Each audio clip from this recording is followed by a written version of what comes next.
Divide 309 by 5 in long division method. 5 times 6 is 30. On subtracting we get 0. So now we put down this 9 and 5 times 1 is 5. On subtracting we get 4. So now we have no any other number to put it down.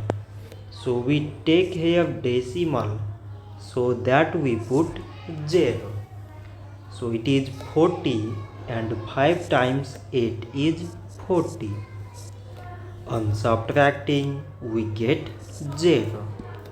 So 309 divided by 5 is 61.8. So this much for today and thanks for watching.